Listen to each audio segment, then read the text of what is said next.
कक्षदेतादया ब्रह्मविष्णुदेतादया सतरविनीश्वराय रघुपति नारायणाय भर्गाय त्रमकाय वर्णाय पुरुषाय मुषाका दिव्या पितृगंधेतादया ओम भगवते वासुदेवाय लक्ष्मी सहिताय नारायणाय भवाय देवाय पार्थी सहिताय परमेश्वराय विनायकाय बलभद्राय श्रीमहागणेशाय आकाशाय नमः धनंचरिभ्या भूतिभ्या नमः नक्तंचरिभ्या भूतिभ्या नमः। तो वो आप आनंद देते जाइए। सुगत थे पट्टिमन अंथामुन अंतकाय तो व्यवस्थाय कालाय सर्वप्राणहराय उदुंबराय नीलाय। नमस्कार, मेरा नाम किंग्सी भारती है। सभी दर्शकों को मेरी ओर से महाशिवरात्रि के इस पर्व पे हार्दिक बधाई। अब जहाँ तक सवाल है, जैसे आपने पूछा कि हम लोग शिवरात्रि आज मना रहे हैं या हमने कल मनाई, तो मैं आपको ये बताना चाहता हूँ कि शिवरात्रि हम भी सभी देशवासियों के साथ महाशिवरात्रि का पर्व मनाते हैं, जो कि शिव चतुर्दशी को आता है। लेकिन कश्मीरी पंडित होने के नाते हम लोग शिवरात्रि से पहले एक दिन पहले हेरथ मनाते हैं, जिसको होररात्रि भी बोलते हैं या हर रात्रि भी बोलते हैं। और इसका शिवरात्रि के साथ लेना देना कुछ नहीं है, क्योंकि ये एक अलग क्रिया है जिसको आप कह सकते हो कि एक तांत्रिक क्रिया की तरह है। क्योंकि इस वक्त जो हेरथ के दिन हम भगवान शंकर को वटुक भैरव के रूप में पूजते हैं। और इसके पीछे भी एक पूरा विवरण दिया गया है, पूरी कहानी है इसके, जो हमारे ग्रंथों में आती है कि भगवान शंकर भैरव के रूप में एक गड़े के ज्योतिर्लिंग के रूप में एक गड़े में से उभरे थे।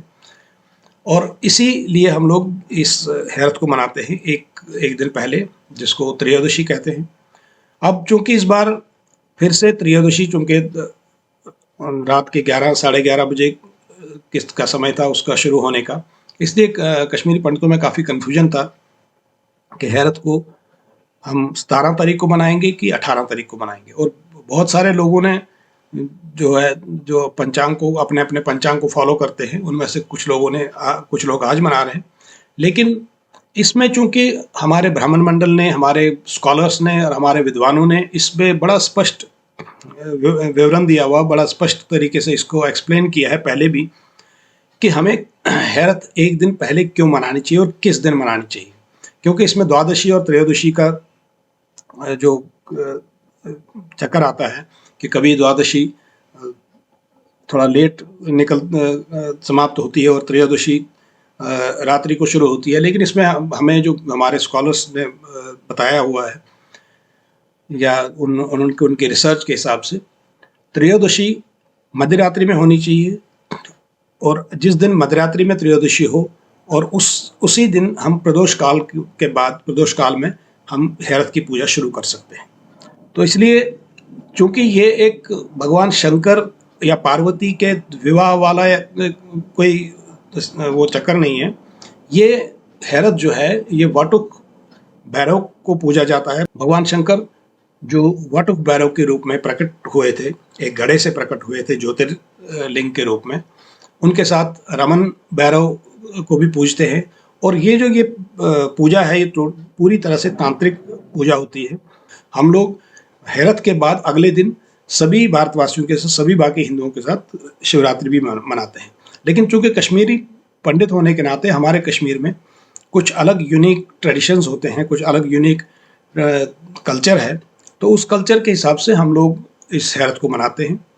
बहुत सारे लोगों ने इस बार कहा कि हम 18 को मना रहे हैं, क्योंकि उसमें क्या है कि हमारे यहाँ पे विजेश्वर पंचांग के नाम से 2 पंचांग निकलते हैं।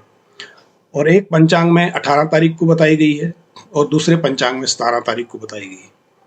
चूँकि हम लोग जिस पंचांग को फॉलो करते हैं उसमें 17 तारीख का विवरण दिया गया है।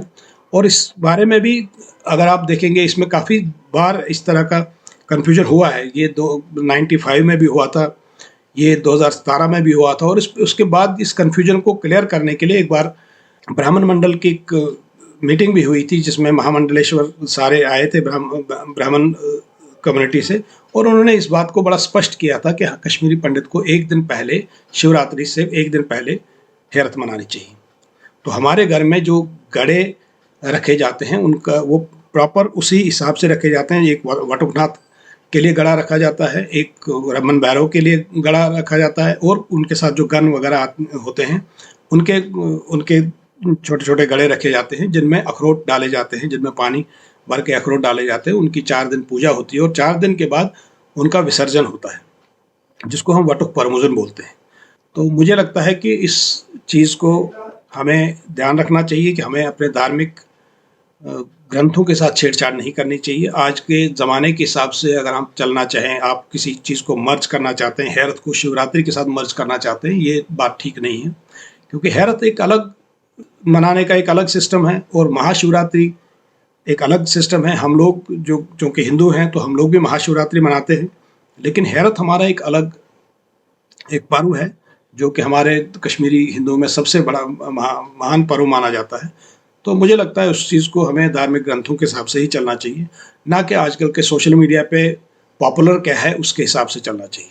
मुझे लगता है कि हिंदू धर्म में ये कुछ कुरीतियाँ हैं जिनको जो हमारे ही वजह से आती हैं, क्योंकि हम लोग धर्म को फॉलो नहीं करते, हम लोग ग्रंथों को पढ़ते नहीं हैं, हमारे पास ग्रंथों की नॉलेज नहीं होती है और हम अपने स्कॉलर्स की सुनते नहीं हैं।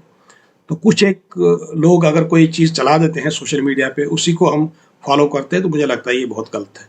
बाकी ये है कि हेरत सबको पहुँचता है और महाशिवरात्रि की आप सबको बहुत बहुत शुभकामनाएं।